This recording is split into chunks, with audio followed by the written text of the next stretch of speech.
What's up, guys? War here. Welcome back to the channel. So today is our day 2 update for Blood Mage Arc. Now, we've made some huge improvements. We've spent countless amounts of gold respecing to figure this out, and we have found it, okay? With the help of my community, we have found the changes that we needed to make to Blood Mage Arc, and it is phenomenal. It works so much better, guys, and if you did want to play it early on through the campaign, right as you get to the end of Act 1, you definitely can. I found some other skills that you guys can use in addition to this to really make the build really strong. We pretty much have permanent lightning infusions. We're close, pretty much permanent lightning infusions, and it comes with 2 skills. So we made some huge improvements. So let's get right into it. You guys just saw the little bit of footage there fighting those monsters. So let's talk about the changes that we did. So the big thing is we got a brand new wand. This is the most important thing when it comes to the build. Again, you need to do this whether it's a staff or a wand. We previously were using a staff, but now we have a wand with an offhand. So we mainly want to have spell damage plus the lightning skill spells and then increased cast speed. Everything else doesn't matter. We were lucky enough to get the brand new basically unveiling of 74% increased lightning damage, which was absolutely phenomenal. And then in our offhand, we got spell damage, mana, all spell skills, which include arc, and then increased cast speed. And then we got intelligence from a very similar using the unveil from the brand new abyss. So after that, we got an amulet with +1 proj, which is great. And then all the other gear pieces is pretty much either movement speed, life, on the boots, and then we want reses everywhere else. So we want life and reses pretty much everywhere on all of our gear pieces. As much ES as we can possibly get for this character. And that's pretty much it when it comes to the gear, guys. So it's pretty straightforward as far as the gear. Resistances, life, and then resistances is life pretty much. Get some move speed, and then the 2 weapons here. Now, let's go into these skills, and let me show you what we changed. So when you first get arc, you're going to get it at level 5, and the main thing that you want to have is rapid casting. That's going to be the very first thing that you're going to put on it. Next is going to be controlled destruction. This is going to give us 25% more hit damage, but we don't do crits. Yes, I do know that I'm a blood mage, but as far as critting through the campaign as a blood mage, it really isn't beneficial until we get into the late game to really take full advantage of those passives, the ascendancy points. So we still took them so we can have some crit, but once we use control destruction, we still just want to have as much damage as possible. Then when you guys finally get your lesser jeweler's orb, throw in consider casting. It is a little bit less cast speed, but we're gonna have so much cast speed it doesn't matter. So 35% more damage, and this is where we're at. It feels phenomenal with the plus levels. So this is arc. It feels very good. Next, of course, you guys know that we have Orb of Storms. We got Overabundance here, as well as Living Lightning. Living Lightning is really something that I like here. I would do another Controlled Destruction, but I really like Living Lightning, so when we cast this, we're going to get these Living Lightnings on these monsters, just to kind of showcase here. Run up to a monster, you're going to see these little Living Lightnings spawn as I cast Orb of Storms, if we can find any monsters. These monsters don't exist. This is great for the video. Here we go. So you can see all these little living lightnings. They pop up on the left-hand side of the screen here, and they just deal some extra damage, right? So they really just help us out. It feels really great. But if you don't want to do that, you can definitely just pull and make another controlled destruction, and you're good to go. Then we have Overabundance, so that way we can cast 2 Orb of Storms. It feels very good. And then this open slot, as soon as I get another support gem, because for whatever reason, support gems feel very scarce through the campaign. I don't know why.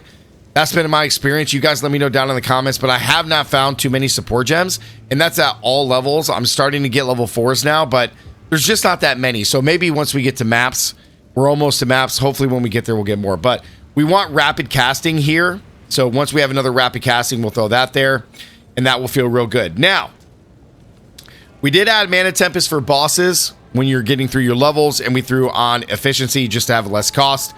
So this is just a huge damage boost against like a singular boss or an elite if you're having issues, but you shouldn't. I rarely cast this unless it's like a major boss because it just eats up too much mana, because we are a little mana hungry at the moment. So I do have this for dire situations, but this is really good to have. Now, onto the two things that we added to really make Arc pop and really make it feel very, very good. So lightning infusions.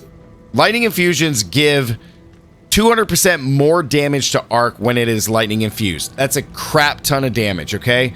The issue is that the only way that we could generate Orb of Storms, lightning infusions, is when the Orb of Storms go away. When these finally die off, we generate one.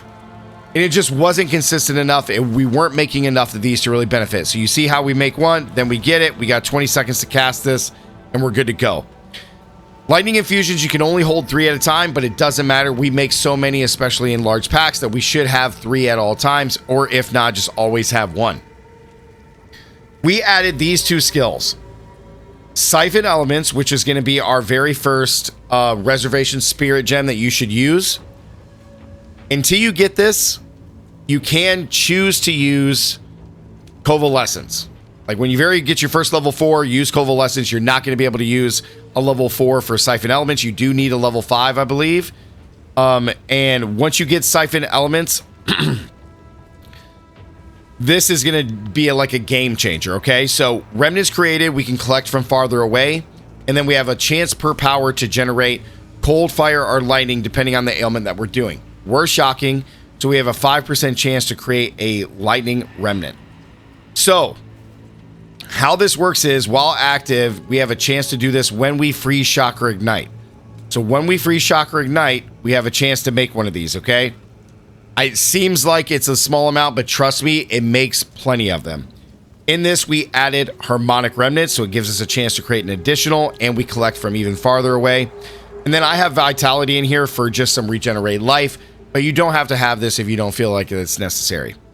If you don't, when you have 60, then you can put in another defensive skill, like I could go do Convalescence, or you could do Arctic Armor. Totally your choice, but I like the vitality just for the health. In addition to this, we are doing Snap. Snap is a level 5 skill gem. So right after you make Arc, your very next level 5, create Snap. It's going to make your playing through the campaign so much better. So what Snap is, it used to be Cold Snap, now it's Snap. So we consume an elemental energy from a frozen, shocked, or ignited enemy. We're shocking, so when somebody's shocked, we can press cold or press Snap, and this is going to create an elemental blast that leaves behind an infusion remnant. The blast will spread to other enemies of the same element, but those blasts cannot spread further. Also can be cast on Frostbolt.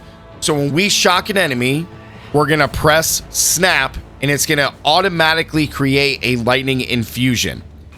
In addition, we put in Control Destruction for more damage, and then get another Harmonic Remnants at level 2. As soon as you can get this, you do need level 3 skill gems to get the level 2 of a support gem. So this gives us a chance to create even more remnants. So how this looks is, when we run up, we want to shock. You're going to see this like explosion here. See that big explosion that just happened? And then it leaves behind a remnants. We collect it, and boom, we're back up to 3 like it was nothing. So as you're doing this, you just run through. You're going to kill these monsters. You're going to create shocks, okay? Create a shock again, boom. And then see how we're always having these remnants, these lightning remnants. Now there's more sitting on the ground. Hit another shock. There's 4 sitting on the ground right now as we're going through and just killing these packs. So we're almost always having 200% increased damage for lightning infused Arc, and it just feels so good. Okay, now when you're first getting these early in the campaign, if you decide to play this as a campaign runner, you won't have the mana remnants 2. That's okay. You can do the 1, and there's a little bit of a downside, but or maybe not 1, but yeah, you could do 1. I wouldn't suggest it, but even so, without the bonus, being able to create these so often, excuse me, because you're going to be able to shock very frequently, it just makes the flow of the build so good. I only press Orb of Storms, use Arc, and then when I notice I have something shocked, I press Snap, and that's it. It's instantaneous, and then we're back up to almost full lightning infusions, which just makes this build play so good. Okay, see, we were testing with other things down here as well, and none of them were really working. Now, let's go into the tree. Excuse me, guys. Let's go into the tree because some things did change, okay? So we still kind of have our Echoing Thunder, but because Snap also does cold damage, we put this on here. This just gives us basically permanent 30% damage if we've chilled or shocked, which is great. Now, we talked about in the last video how coming over here is the way we wanted to go for cast speed, and then move all the way up to Dampening Shield. Then we have Potent Incantation, and then we're going to go up. We ended up taking Lightning Quick for more attack and cast speed. And then we also have Drench for the shock, because remember, we need to shock as much as possible in order so that way we can constantly pop Snap to get our lightning infusions. Then we came up for Pure Power because now we have a shit ton of mana, at least a decent amount through the campaign, and we're working our way over to Archon of the Storm. We did end up coming down here for grabbing Alternated Current because this gives us mana regen and gives us Magnitude of Shock, which is very important. We're also going to be taking the Lightning Pen here, and we're also taking the extra shock chance here once we level up a little bit more. Now, in the POB, I did have some changes here in the POB. So we ended up changing it. I still have a full layout here, guys. This will be down in the description. If you want to do, if you want to do Essence Drain as well as Contagion, still super, super, super strong through the campaign if you guys want to use that. So I do have a full tree here for you guys to use Essence Drain, and then I do have the switch to Arc, which will show you guys the priority of what you should be taking all the way through, which feels great. I actually should switch this from the pen. We want this off pen actually because we want as much shock early on as possible, which is great. Throw that. Let me resave. What is it? I guess a new folder. We'll do the Third Edict. Enter folder name, and then we want this to be Arc Blood Mage Crit. Save. Couldn't save the file. Okay. Save. Save as. Third Edict. There we go. There we go. Okay. Showing what you guys can take, and then we come over here and we have all this, and the build feels so much better. So much better. So I have all the way through here, guys, for the passive tree, as well as the skills as you go through. We got the arc swap just to kind of show. Now, again, it isn't going to show cold, this is snap, not cold snap. We do not have heft on here. Obviously, like that's not there. Like, so we just don't have this. We have Orb of Storms. Arcane Tempo is faster casting or rapid casting. The POB has just now updated the skills just for everybody to know. So I highly encourage you just to refer to this video. I also have my Mobalytics is updated with this as well, just to kind of show all the skills and everything that we have on here, guys. Just remember, because when I have some questions about this, we have all these tabs as we go through. So make sure that you do scroll over to the switch to arc, and then the same thing on the passive tree. Make sure you scroll all the way over to the switch to arcs. It's just how it imported. It works very well. I don't have any of the gear pieces on here, but if you want to view and just look exactly what the new skills are as far as like snap and snipe into elements, then come to the Mobalytics. This will also be linked down in the description. But yeah, guys, big changes to the passive tree, and this makes the build feel so good. I really wish that I was using snap and then siphon elements when I got to like level 20 or so, and was able to use these through the rest of the campaign, like through Acts 2, 3, and now I'm into 4. Because with these two combined with Arc and Orb of Storms, it is just so good. Boss damage is so much better. The single target damage is so much better. And just overall, the clear is just really, really great. Again, we just kind of destroy everything as we're running through. You're just going to drop orb and then get your siphons up. Boom. And we're just going to try to kill as many monsters as possible. That 200% increased damage is just so nice. And with all the shock, we just pretty much have non-stop